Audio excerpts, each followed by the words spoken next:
Abra sua Bíblia no livro de Lucas, capítulo 7, e deixa aí aberto por enquanto.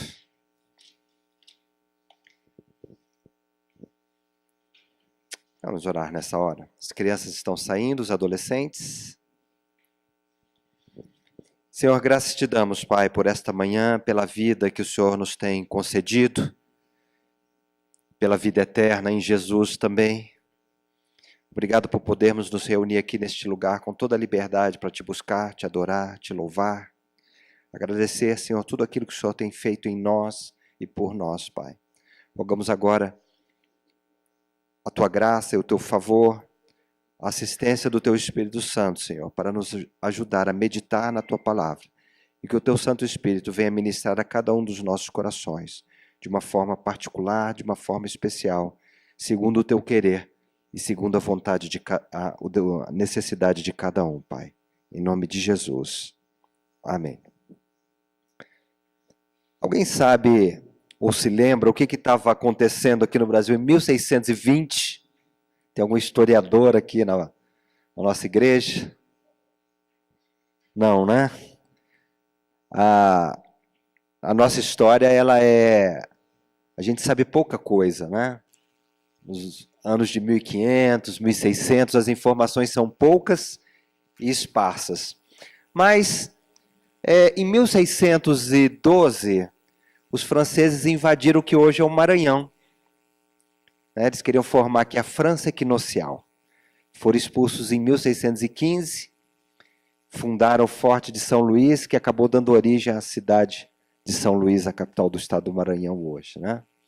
Em 1624, os holandeses invadiram Salvador, que era a capital da colônia, né? A sede do governo.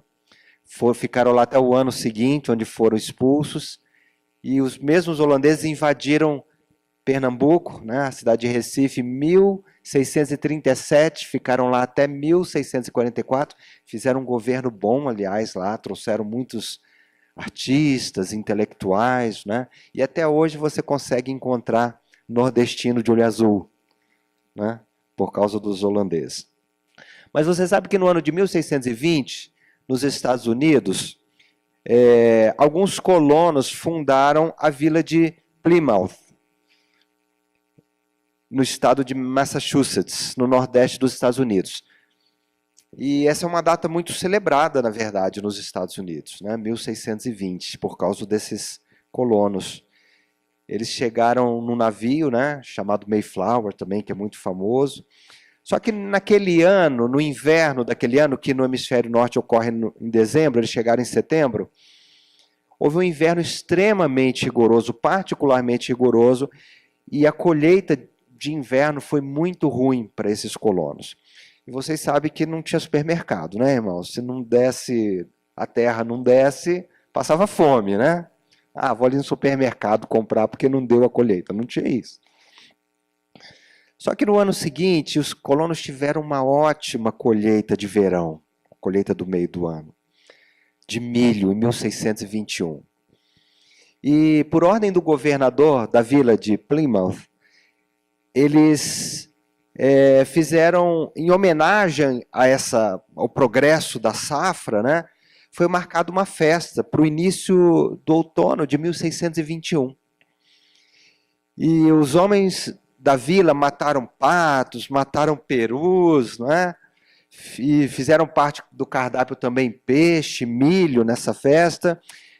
E os colonos, então, celebraram essa grande colheita. Há notícias de que cerca de 90 índios também participaram da festa. Todos comemoraram ar livre, né, em grandes mesas que foram armadas nessa ocasião. Com o tempo, essa festa, que foi chamada de Dia de Ação de Graças, passou a ser observada também em outros estados, né? Estado de Nova York, em todo o estado de Massachusetts, na Virgínia. E em 1863, o presidente Abraham Lincoln acabou declarando a quarta quinta-feira do mês de novembro como Dia Nacional de Ação de Graças. Depois mudou, mas acabou voltando para a quarta quinta-feira. E é celebrada até hoje essa data, né? Vários dos primeiros colonos que chegaram nos Estados Unidos eram puritanos, fugindo da perseguição na Inglaterra e na Europa. Foram eles que iniciaram esses costumes de separar um dia do ano para dar graças a Deus. Infelizmente, a nossa criação católica, né, ao agradecer alguma coisa, agradecia-se a homens, né, a santos, tal. Mas como esses puritanos eram protestantes, tal, eles atribuíam o sucesso da colheita, as bênçãos que ele recebia ao próprio Deus, como deve ser, não é? É assim que a Bíblia nos ensina. Esse é o principal feriado americano depois do Dia Nacional da Independência deles, o 4 de julho. O 4 de julho, né? O 4 de julho é o principal, eles são muito patriotas, e esse é o maior feriado. Mas o Dia de Ação de Graças é o segundo maior feriado, mais importante até do que o Natal, lá nos Estados Unidos. Coisa interessante, né? Nós aprendemos, né, na primeira pregação, o pastor José Roberto falou aqui, que dar graça significa agradecer. E gratidão significa agradecimento, quer dizer, é o reconhecimento de uma pessoa por alguém que lhe prestou um benefício, um favor, né, um auxílio que não merecia. Ninguém agradece aquilo que é um direito, né? Você agradece seu chefe porque ele te pagou o seu salário? Não, né? Não fez mais do que obrigação. Você trabalhou, você tem direito a receber o salário, né? Então nós agradecemos os favores que nós recebemos, as graças, né? Os benefícios. É sobre isso que nós damos graças. E eu gostaria de meditar nesse texto de Lucas 7, a partir do verso 36, é um texto que fala de gratidão. Nós vamos ler aos poucos, eu vou comentando os versículos. Verso 36. Certa vez, um dos fariseus convidou Jesus para comer com ele. Jesus, então, entrando na casa do fariseu, sentou-se à mesa. Convidar alguém para ir comer na sua casa, naquele tempo, era um ato de cordialidade. Você não convida um estranho para ir na sua casa, você convida um amigo, alguém que você gosta, não é? Como é até hoje. Mas todos nós sabemos que os fariseus não gostavam de Jesus. Eles se sentiam ameaçados, pois Jesus denunciava a hipocrisia religiosa deles. Se você voltar na sua Bíblia no capítulo 6, você vai ver que os fariseus questionaram Jesus, logo no início do capítulo 6, o fato dos discípulos de Jesus colherem espigas no sábado, porque os fariseus proibiam, não pode trabalhar no sábado, então você não pode colher espiga. E os discípulos colheram espiga, e nessa ocasião Jesus falou que ele era Senhor do sábado. Ora, isso causava uma indignação nos fariseus, porque Deus é o Senhor do sábado, né? Mais adiante, eles ficaram furiosos, ainda no capítulo 6 de novo, porque Jesus curou um homem com a mão atrofiada na sinagoga justamente no sábado. Não pode curar no sábado, não é? Então os fariseus tinham esse problema com Jesus, porque ele ensinava algo que ia contra o que eles próprios ensinavam. Agora esse homem convida Jesus na casa para ir comer na casa dele, né? Ele não estava convidando Jesus como um amigo. Provavelmente, como aconteceu em outras oportunidades, ele estava espreitando para ver alguma situação para pegar Jesus, né? Para ver se Jesus ia fazer alguma coisa errada. 37. Havia uma mulher pecadora na cidade. Quando soube que Jesus estava à mesa na casa do fariseu, ela trouxe um vaso de alabastro com perfume. Essa mulher é uma pecadora, provavelmente uma prostituta, né? Mulher pecadora naquela época, provavelmente essa mulher era uma mulher prostituta. E essa mulher ficou sabendo que Jesus estava ali na casa daquele homem, daquele fariseu, e compareceu à reunião sem ser convidada. Você já pensou isso aí? A mulher foi na casa do outro sem ser convidada. Ela queria se encontrar com Jesus e se expôs aí à casa desse fariseu, desse religioso, mesmo sem ser convidada. E levou aqui um vaso de alabastro com perfume. Algumas traduções dizem perfume, outras dizem bálsamo. Na verdade, o texto em grego diz mirra. Só que tem um detalhe. Mirra era algo muito caro. Mirra era um presente dado a reis. Quais foram os presentes que os magos deram para Jesus? Ouro, incenso e mirra. Os estudiosos dizem que provavelmente foi com esses presentes que Maria e José conseguiram viver alguns anos no Egito, quando eles fugiram para lá por causa de Herodes. Né? Por quê? Porque a mirra era algo muito caro. E agora essa mulher entra ali na casa com um vaso de alabastro com essa mirra. Né? Verso 38. E pondo-se atrás dele, chorando aos seus pés, começou a molhar-lhe os pés com lágrimas e enxugá-lo com os cabelos, e beijava-lhe os pés, e derramava o perfume sobre eles. Aqui está uma das cenas mais esquisitas de toda a Bíblia. Se você parar para pensar, isso aqui é estranho. Essa mulher entrou na casa sem ser convidada. Começou a chorar nos pés de Jesus. A mesa era baixinha assim, e as pessoas meio que deitavam, se recostavam com os pés para frente. E essa mulher começou a chorar em cima dos pés de Jesus, e lavar os pés de Jesus com lágrimas, e pegou o cabelo que era comprido, e começou a enxugar os pés de Jesus, e beijava várias vezes os pés de Jesus, e derramava o perfume dela, aquele perfume caríssimo, sobre os pés de Jesus. Eu não sei você. Obrigado, Roberta. Mas se alguém fizesse isso na minha casa, eu ficaria muito constrangido. O que você acha? E eu ficaria muito constrangido de ver essa cena, ficaria constrangido com o meu convidado. Isso aqui é realmente muito estranho, não é? Mas essa mulher não se importou com nada disso, ela não ligou. O que iam pensar dela? Ela não se importou com nada nem com ninguém. Ela simplesmente se concentrou em fazer aquilo que ela tinha disposto no coração a fazer. Não é? Então ela se comporta dessa forma completamente inconveniente. Verso 39, o fariseu julga tanto a mulher quanto Jesus. Olha lá.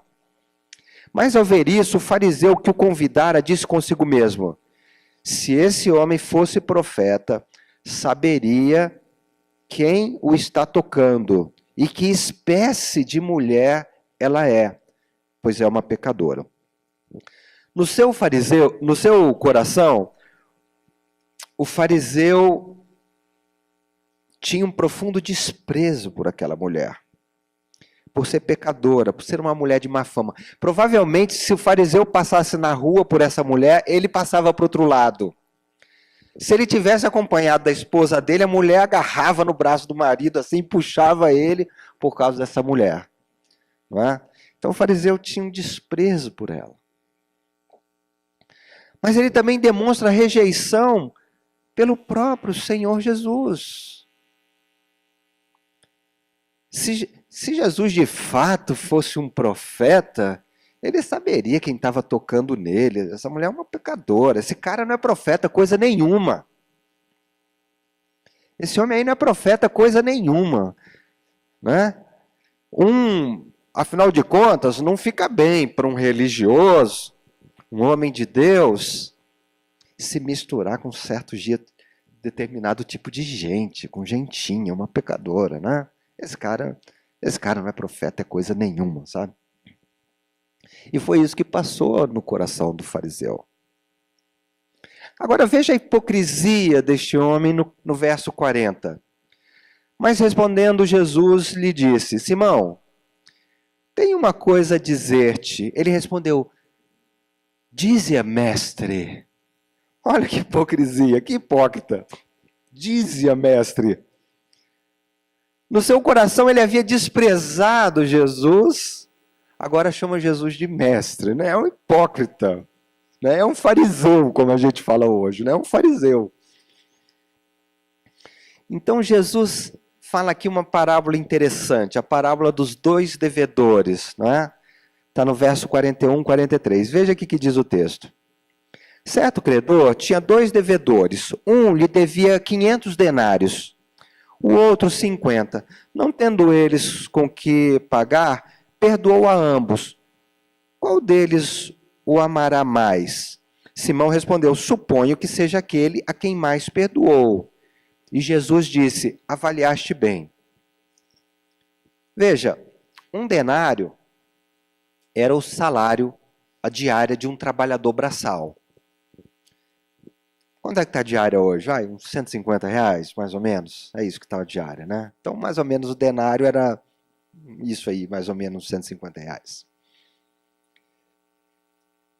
Tinha 2 devedores. Um deve 500 denários, ou 500 vezes 150, R$ 75.000. Mais ou menos em dinheiro de hoje, um devia 75 mil. O outro devia só 50. R$ 7.500. Então, 2 dívidas. 75 mil, 7.500, não é? E o devedor perdoou, o credor perdoou a ambos, né? Então, obviamente, não precisa ser um gênio, né, de sabedoria para concluir como fariseu. Obviamente, quem teve os 75 mil perdoados está mais agradecido, vai amar mais. Nossa, aquele homem é maravilhoso, uma pessoa ótima. Né? Mas que homem bom! Puxa, eu gosto muito dele, eu admiro aquele homem, lógico. Você foi perdoado em 75 mil, né? O que foi perdoado com menos, ele acha bom também, mas não é tanto, né? Não, realmente, ele é legal. Mas aquele que teve a dívida maior perdoada, ele tem esse senso de gratidão muito maior do que o outro. Agora, veja essa parábola. O que Jesus, a aplicação da parábola, né? Que Jesus faz. Verso 44 a 46. Voltando-se para a mulher, disse, Simão, vê essa mulher? Entrei em tua casa e tu não me deste água para os pés. Mas ela os molhou com suas lágrimas e enxugou-os com os cabelos. Não me cumprimentaste com um beijo. Ela, porém, não para de beijar-me os pés desde que entrei. Não colocaste óleo sobre a minha cabeça, mas ela derramou perfume sobre meus pés.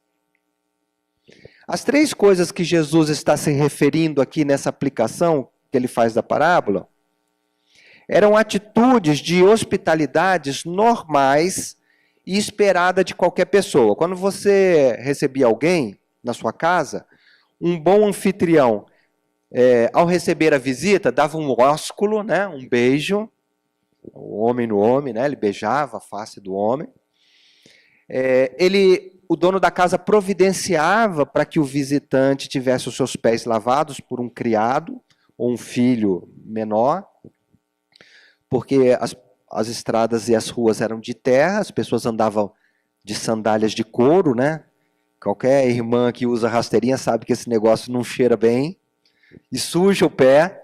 Então você providenciava para a pessoa ter os seus pés limpos, até porque na mesa as pessoas sentavam com os pés perto da outra pessoa.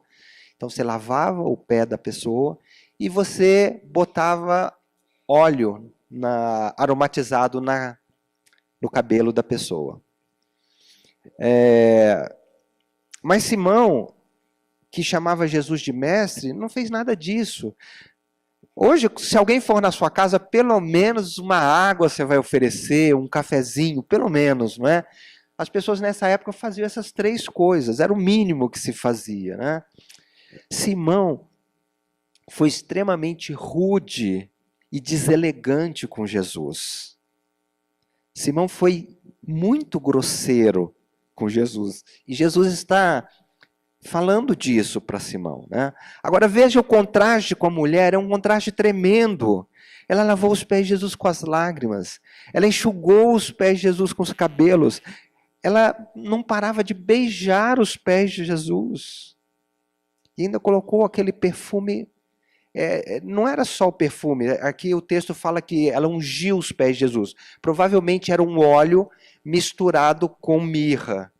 Não é? Não devia ser só mirra, devia ser o óleo, porque o texto fala que ela ungiu os pés, ungir é colocar óleo, né? Então era um óleo aromatizado que era comum. Para ungir a cabeça do visitante, normalmente se usava azeite, que era mais barato, né? Mas o texto grego diz que ungiu com mirra, quer dizer, aromatizado com mirra, né? Agora olha a conclusão de Jesus, verso 47 e 48. Por isso te digo, os pecados dela, que são muitos, lhes são perdoados, pois ela amou muito. Mas aquele a quem se perdoa pouco, este ama pouco. Quando você lê a primeira parte, 48, disse a ela, os teus pecados estão perdoados. Quando você lê a primeira parte do verso 47, parece que Jesus está dizendo que ela foi perdoada porque ela amou, mas é o contrário. Ele está dizendo que ela ama porque foi perdoada. Quando você lê a segunda parte, isso fica claro, né? Ele está dizendo como se fosse assim, Simão, veja essa mulher. Com certeza ela foi perdoada, porque olha como ela ama. Não é? Olha quem ela ama. Mas aquele a quem se perdoa pouco, este pouco ama. Com seu ato, aquela mulher demonstrava profunda gratidão por ter tido os seus pecados perdoados. Era isso que ela estava fazendo. Ela de fato era uma pecadora, ela de fato era uma pessoa de má fama, de fato ela era uma pessoa que devia ser desprezada na sociedade, mas ela foi perdoada. E o coração dela estava cheio de júbilo, estava cheio de alegria, havia quebrantamento no coração dessa mulher, não é?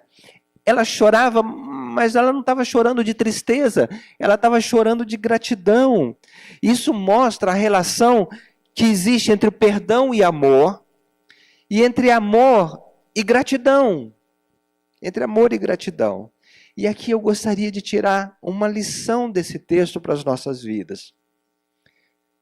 Para haver gratidão verdadeira no nosso coração, é preciso que nós consigamos reconhecer, que nós reconheçamos quem Deus é, quem nós somos e aquilo que Deus fez por nós. Nós precisamos, para ser gratos de verdade, reconhecer quem Deus é, quem nós somos e aquilo que Deus fez por nós. Enquanto nós não entendermos essas três verdades que estão na Bíblia, nós jamais vamos ser gratos de verdade. Hoje, quase nós não escutamos mais pregações sobre a pessoa de Deus, sobre a sua santidade, sobre a sua glória. Você escuta pregação de autoajuda, escuta pregação de prosperidade, mas não há mais, como existia antigamente, pregações que falem sobre a pessoa de Deus, que é uma das primeiras coisas que a gente estuda na teologia, é a base de toda a teologia, quem é Deus. Se você for em Êxodo capítulo 19, não vou ler essa passagem, do verso 9 ao verso 25, e depois no capítulo 20, 18, 21, que é uma sequência, você vai entender acerca da glória e da santidade de Deus. Deus chamou Moisés ali, 19:9, falou assim, Moisés, e ele desceu numa coluna, de uma nuvem ali, Moisés fala, Moisés, santifica esse povo hoje e amanhã, e eu vou aparecer no terceiro dia ao povo. Fala para eles se purificarem, para eles lavarem as suas vestes, e eu vou aparecer no monte. Você coloca uma cerca em volta desse monte, porque eu vou descer ali, e se alguém tocar nesse monte vai morrer. E se alguém tocar nesse monte vai ser apedrejado e vai morrer. E diz o texto que no terceiro dia Deus desceu ali, e o monte começou a pegar fogo, e ouviram-se sons de trombeta, e diz que o povo começou a tremer, e aquele som de trombeta começou a ficar mais alto, aquele monte todo pegando fogo, porque Deus desceu em forma de fogo naquele monte, a terra tremia. Esse texto fala da glória e da santidade de Deus. E o povo ficou aterrorizado com aquela visão, E ele falou assim, depois, e Deus começou a falar com Moisés, e aquele som começou a ficar cada vez mais alto, e o povo cada vez com mais medo, porque a glória de Deus se manifestou naquele lugar. E depois que acabou, o povo chegou, se reuniu com Moisés e falou assim, olha, peça para Deus falar só com você, porque nós estamos com medo. Nós temos medo. Pede para Deus falar só com você, e você transmite as palavras de Deus. Esse é Deus. É Deus em toda a sua glória, em toda a sua majestade, em toda a sua santidade. E nós, como cristãos, precisamos entender quem é Deus. Quando o autor de Hebreus diz para nós entrarmos com toda confiança no Santo dos Santos, que era onde Deus se manifestava para Israel, com ousadia, pelo sangue de Cristo, pelo novo e vivo caminho que Ele nos abriu pelo véu, através do véu, quer dizer, pela sua carne, é exatamente disso que o autor está falando, porque se uma pessoa aparecesse diante de Deus com pecado, essa pessoa morria, por causa da glória, da majestade e da santidade de Deus. E através do sangue de Jesus nós podemos entrar diante deste Deus. É disso que o autor de Hebreus está falando. Agora nós precisamos entender quem nós somos também. Nós precisamos entender toda a amplitude da miséria humana. E o Antigo Testamento, ele é um testemunho exatamente dessa miséria humana. De como, apesar de toda a busca de Deus pelo homem, de todo o esforço de Deus de se aproximar deste homem pecador, o homem falha miseravelmente, vez após vez, em ser justo e reto e santo diante desse Deus. A começar de Adão, de Caim, não é? Os patriarcas, Moisés mentindo, dizendo que Sara era sua irmã, Isaac e Jacó, e a miséria de Davi, e a falha do povo de Israel, vez após vez, de ser um povo que Deus queria que eles fossem. Pouquíssimos homens na Bíblia, a gente pode olhar e dizer, nossa, a Bíblia não fala nada de mal deste homem, mesmo dos grandes homens de Deus. Talvez José, Daniel, eu consigo lembrar de poucos mais. Não é? Então, o Antigo Testamento é um testemunho vivo dessa miséria humana, da nossa incapacidade de sermos quem esse Deus Santo quer que nós sejamos. Mas a terceira coisa que nós precisamos ter sempre em mente, colocar no nosso coração, é aquilo que Deus fez por nós. A salvação de Deus. E eu poderia pegar muitos textos para falar disso, mas tem um que eu gosto aqui em Efésios, no capítulo 1, 3 a 14, que diz: Bendito seja o Deus e Pai do nosso Senhor Jesus Cristo, que nos abençoou com todas as bênçãos espirituais das regiões celestiais em Cristo, como também nos elegeu nele, antes da fundação do mundo, para sermos santos e irrepreensíveis diante dele em amor, e nos predestinou para si mesmo, segundo a boa determinação da sua vontade, para sermos filhos adotivos por meio de Jesus Cristo, para o louvor da glória da sua graça, que nos deu gratuitamente no amado.